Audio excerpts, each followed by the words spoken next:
Este 16 y 17 de septiembre vive la música en los parques El Ejido y El Arbolito. El sábado 16 estarán Cacería de Lagartos, Mad Brain, Sally Mileto, Guardarraya y muchos más. Y domingo 17 disfruta de Uwi Drobo, Yanda Mañachi, Los Titos y Miguel Ángel, Patti Ray, Papaya Dada y otros talentos. Revisa la agenda completa en quitocultura.com. Este verano, Quito renace. Autorización número 3201. Elecciones anticipadas 2023 y consultas populares Yasuní y Chocó Andino.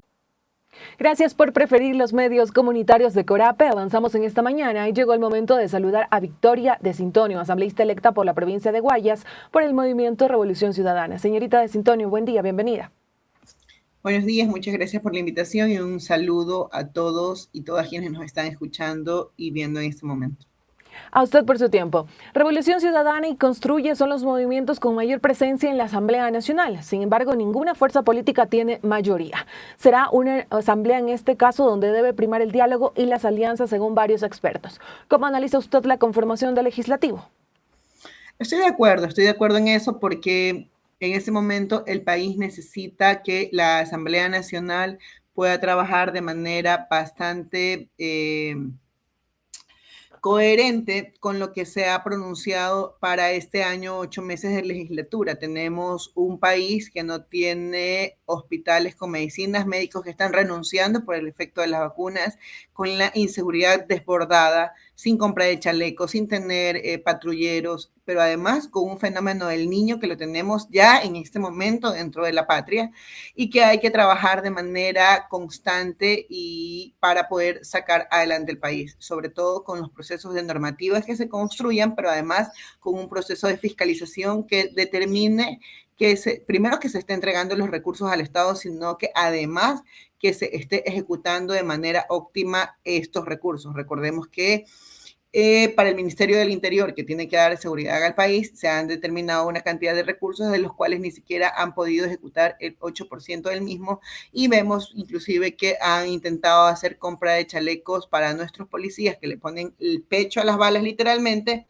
y que no lo han conseguido hasta el día de hoy. Y por eso es importante que la Asamblea Nacional pueda ejecutar este proceso de fiscalización para poder garantizarle a la gente que obtengan no solamente que se le designen los recursos necesarios, sino que además se ejecuten como deberían ejecutarse para el bien de todos y todas. Señorita de Sintonio, y si bien es cierto, los rostros de los 137 asambleístas aún no están del todo definidos, debido a que se repetirán elecciones en el exterior. ¿Cómo analiza también usted esta decisión del Consejo Nacional Electoral de repetir las elecciones para los migrantes? Primero hay que decir que ha sido totalmente irresponsable que el vicepresidente y tanto el Consejo Nacional Electoral, pero sobre todo su vicepresidente, hayan promovido el voto telemático cuando no existían las garantías. Y hay que decirlo de manera clara, nuestros migrantes no solamente están para entregar remesas al país y para sostener la economía del país, están para entregar su voz y para poder decirle al país de manera democrática cuáles son las opciones que ellos han ubicado para poder sacar adelante este país. Así que ha sido una forma irresponsable lo que ha pasado, pero qué bueno que se haya podido tomar esta decisión para poder entregarle voz a quienes han sido expulsados de la patria, para quienes han tenido que tomar la decisión, una de las decisiones más duras que puede tomar un ciudadano de salir de su patria, dejar a su familia por días mejores, días que no han encontrado en ese momento en el país, a pesar de que algunos ya habían retornado en el periodo de la Revolución Ciudadana. Así que veo con buenos ojos porque además nuestros migrantes tienen esa oportunidad de entregarle a la patria su opción no solamente para asambleístas, pero sobre todo su opción para quien dirija este país desde Carondelet. Y en este caso usted ha hecho mención al tema de la decisión del voto telemático en las pasadas elecciones del 20 de agosto. Ha catalogado esta decisión como irresponsable debido a que no se ofrecían las garantías necesarias. Lo que ustedes esperan como también asambleístas electos para estos comicios del 15 de octubre, en donde también los migrantes van a tener que escoger a los asambleístas, ¿qué es lo que le piden al Consejo Nacional Electoral? Sobre todo la transparencia y la seriedad que se tiene que determinar para nuestros migrantes, para nuestros ciudadanos que están lejos de su patria, que han sido expulsados, pero sobre todo la celeridad para la entrega de los resultados de nuestros migrantes y de todo el país, para que el país conozca cuál va a ser la decisión que se tome de manera democrática en este próximo 15 de octubre. Continuamos en esta entrevista aquí en Ecuador en Contacto. Y señorita de Sintonio, usted fue asambleísta desde mayo de 2021 hasta la disolución de la Asamblea Nacional por la muerte cruzada en mayo de 2023. ¿Cuáles fueron esos temas pendientes que dejó Victoria de Sintonio y que retomará una vez ya esté posicionado el nuevo legislativo? Para mí hay tres cosas quizás que están totalmente en la mira frente al tema legislativo. La primera es por fin poder derogar la ley mal llamada humanitaria, que si bien es cierto, presentamos desde la bancada de la Revolución Ciudadana, a través de mi curul, el proyecto para derogarla se debatió dentro de la Asamblea de manera mayoritaria. La Asamblea derogó esta ley que lo único que permitió fue precarizar más de 200.000 empleos dentro del país, pero además ha permitido y dio paso a la única cosa que supuestamente tenía un candado, que era entregarle los nombramientos a los médicos que nos atendieron en pandemia. Lo que logró fue que los despidieran permitió a este gobierno de manera masiva despedirlos, y lo que vemos ahora es que tenemos hospitales sin médicos, pero esta ley, a pesar de haber sido aprobada su derogatoria en el Parlamento, el presidente actual la derogó porque él es colegislador, y hasta el momento teníamos en junio o julio de este año teníamos que habernos votado nuevamente para la derogatoria definitiva.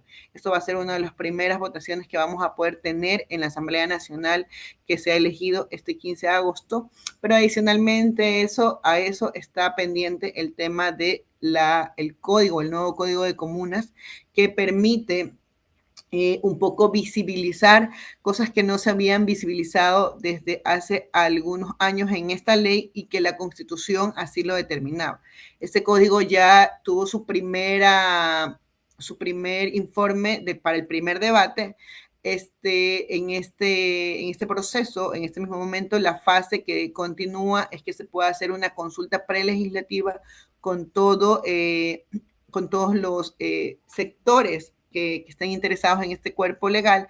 El Código de Comunas no solamente toca el tema de comunas, hablando de la Sierra Central y la Amazonía, sino que además toca el tema de comunas a nivel nacional, hablando también desde los pueblos y nacionalidades, nuestros afrodescendientes, nuestros cholos, nuestros montubios, nuestros indígenas, nuestras comunidades de la Amazonía, pero también tocan, y que alguna gente no lo mencionaba, eran los pueblos y nacionalidades comunes que viven en nuestra región insular, que también han podido entregar su criterio y sus objeciones a este nuevo código que se estuvo debatiendo en la asamblea anterior, y que ahora serán consultados en sus territorios para que puedan salir los nuevos espacios o formas que quieran ubicar dentro de este cuerpo normativo. Señorita de Sintonio, en este caso usted ha hecho mención a temas como el Código de Comunas, también la derogatoria de la ley humanitaria, pero en el legislativo también existen otros temas que en este caso están para segundo debate, como las reformas al Instituto Ecuatoriano de Seguridad Social, reformas laborales, gestión de riesgos, niñez y adolescencia, reformas al COTAD. ¿Cuáles también creen deben ser, en este caso, los temas que se deben priorizar y de manera urgente tratarse en la Asamblea Nacional en estos meses que tiene de gestión? Gestión de riesgos es uno de los más importantes. Aquí, entre lo importante y lo urgente, no solo que es importante, sino que es urgente por el tema del fenómeno del Niño. Ya lo mencionaba, lo tenemos en el país, y por eso es importante que la legislatura pueda conversar de manera armónica y poder sacar estos temas. En el tema del Instituto de Seguridad Social, nosotros hemos sido bastante coherentes con lo que hemos dicho y lo que hemos hecho. No vamos a permitir que se incremente el número de años para la jubilación de nuestros ecuatorianos y ecuatorianas, y hay que ubicar la forma de viabilizar el sostenimiento del Instituto de Seguridad Social en el tiempo y más allá de sus gobiernos de turno. No podemos permitir nuevamente que entiendes o entregas un Instituto de Seguridad Social donde has sobrepasado o has incrementado más de 100 veces el número de aportantes que se tenía antes, por ejemplo, de la Revolución Ciudadana. Para mí es como ubicar el antes y el después de la patria. ubiques y mejoras o se permite que el empleo digno se genere dentro del país para que existan más aportantes en el país. Y luego llegan otros gobiernos y crean la que te mencionaba hace un momento, una ley llamada humanitaria que lo único que permitió fue que emplearan de manera precaria a nuestros ciudadanos en el país. Con esto no aportaban al IES como se ha venido aportando durante el gobierno de la Revolución Ciudadana. Y para eso hay que sostener y robustecer el IES, no solamente con sostener los derechos que ya existen, como por ejemplo los años de jubilación, los 5 años que mejor han tenido dentro de toda su carrera o todo su espacio laboral para poder calcular el tema de la jubilación, pero además entregarle empleo digno a la gente, que los ciudadanos y ciudadanas puedan tener un empleo digno que le permita estar enrolado en un espacio de trabajo, pero además que puedan aportar al seguro Instituto de Seguridad Social para poder garantizar no solamente el tema de su salud durante sus periodos mientras está laborando, sino que además pueda garantizar una pensión digna y justa al momento de su jubilación o retiro del espacio laboral. Y en el legislativo disuelto también quedaron algunos juicios políticos pendientes. ¿Cómo será su trabajo en cuanto a este tema? Aquí nosotros hemos sido bastante claros. Hay que determinar, y esa Asamblea Nacional tiene que determinar entre lo urgente y lo importante. Es importante poder entregar las respuestas al país de todo el desastre que han ocasionado, pero hay que revisar si esto es realmente urgente en este mismo momento donde solo tenemos 1 año, 8 meses para sacar al país del desastre en el que vive, de los momentos de angustia en los que vive en este mismo momento. Al ciudadano de a pie, de lo que hemos conversado en estos momentos, más allá de que ya sabemos, es como el diagnóstico que hacen el tema de delincuencia. El país está desbordado en los niveles de inseguridad y que hay que corregir de inmediato. Ya, pero ¿cómo lo vamos a hacer? Y eso lo ha determinado Luisa González, porque hay que dividir, y solo me quiero salir un ratito de la pregunta, porque hay que saber cómo haces el tema de la delincuencia. Divides entre delincuencia común y delincuencia organizada. La delincuencia común rápidamente es el que te robó la cartera, el que te sacó el celular, el que te subió al bus a robarte, el que se te metió a la casa. ¿Cómo combates esto? Llevando los UPCs nuevamente a los territorios, fortaleciendo a la Policía Nacional, no solamente con patrulleros motorizados, sino equipamiento que le permita frenar esta delincuencia común. Esa delincuencia que existía en el país y que estaba frenada porque los UPCs, la Unidad de Policía Comunitaria, estaba en los territorios, en los barrios, en las comunidades, en los espacios de territorio del país.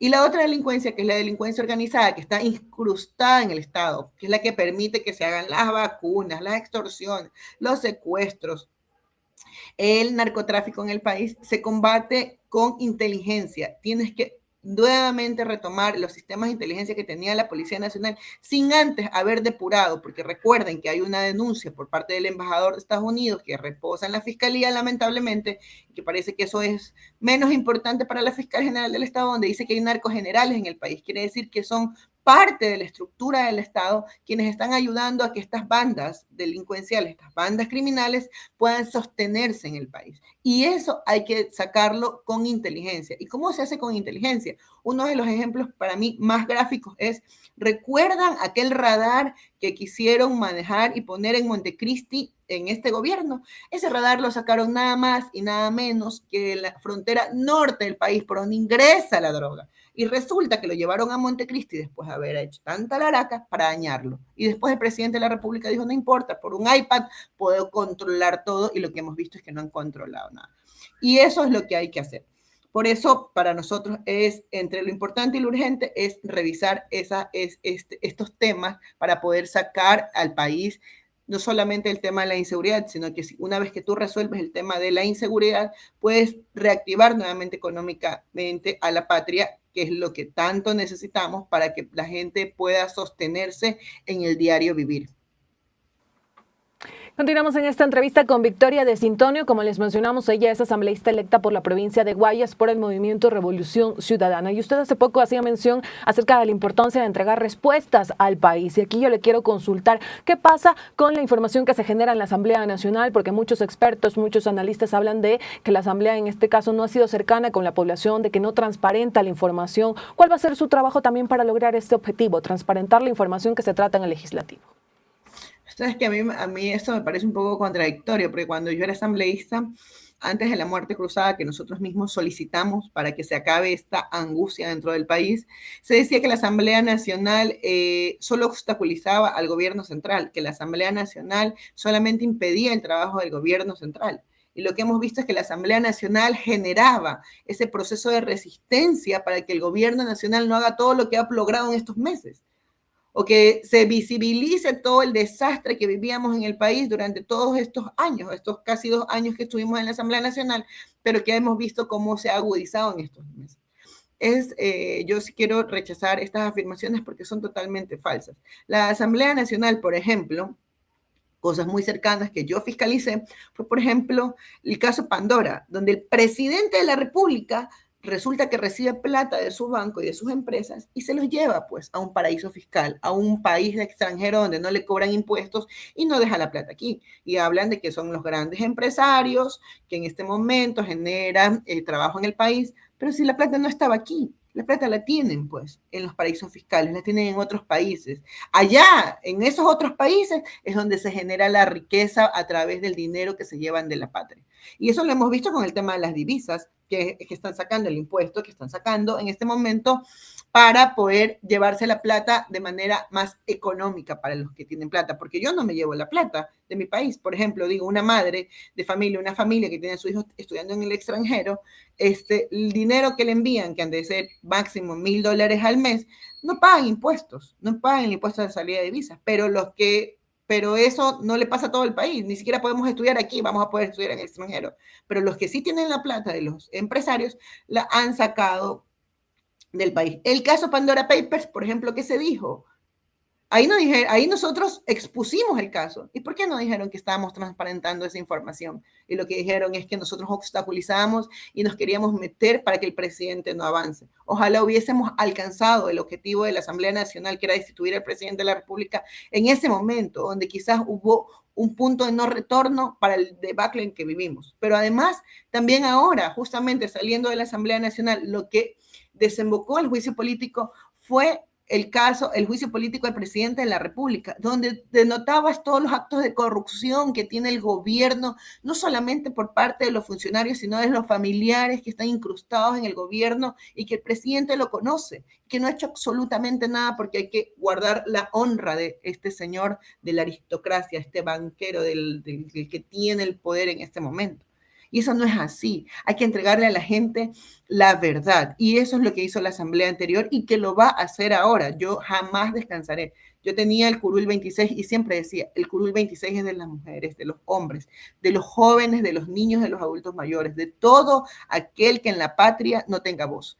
Esa era la postura que se tenía a través de mi curul, pero que además teníamos a través de la bancada de la Revolución Ciudadana para siempre exhibir lo que estaba mal en el gobierno, porque nosotros no es que hablábamos porque queríamos, nos llegaban denuncias, oye, en el hospital tal no existen medicinas. ¿Qué es lo que hacíamos como legisladores? Nos trasladábamos al hospital tal a constatar que existan las medicinas, porque es nuestra labor, porque es nuestro rol como fiscalizador, solicitar la información para saber que la gente, el que está del otro lado del Parlamento, tiene derechos y que hay que cumplirlos. Y no solamente se cumplen desde pararse en tu curul y dar un discurso, sino que a través de esa fiscalización y de la determinación de leyes coherentes con la gente, hemos construido lo que construimos. Por eso yo estoy regresando, porque hicimos el trabajo correcto, porque hicimos un trabajo que permitía a la gente sentir que no estaba sola. En estos momentos de angustia, en estos momentos en que el Estado te deja totalmente abandonado, existía una legislatura y una bancada que nunca dejó a la gente sola. Y es más, en este mismo momento lo vemos. Hemos sido la única bancada que casi hemos regresado completos. hemos tenido nuevos compañeros que se han incorporado a este equipo de legisladores, pero ciertos legisladores de otras bancadas ni siquiera, primero no se postularon de vergüenza, unos, y los otros ni siquiera alcanzaron los votos para volver, porque lo hicieron mal, y el pueblo ecuatoriano no olvida eso. Perfecto, le agradecemos a nuestra invitada por estos minutos para los medios comunitarios de Corape. Muchísimas gracias, señorita Desintonio, por estar aquí en esta entrevista. Muchas gracias y recordemos que esta angustia se puede terminar y la respuesta se llama Luisa González. Un abrazo para todos y todas y que este país con el amor de esta mujer pueda poder nuevamente resurgir por el bien de todos y de todas. Un abrazo. Amigos y amigas, y con la entrevista del día nos vamos a una pausa. Ya regresamos en su informativo comunitario Ecuador en Contacto.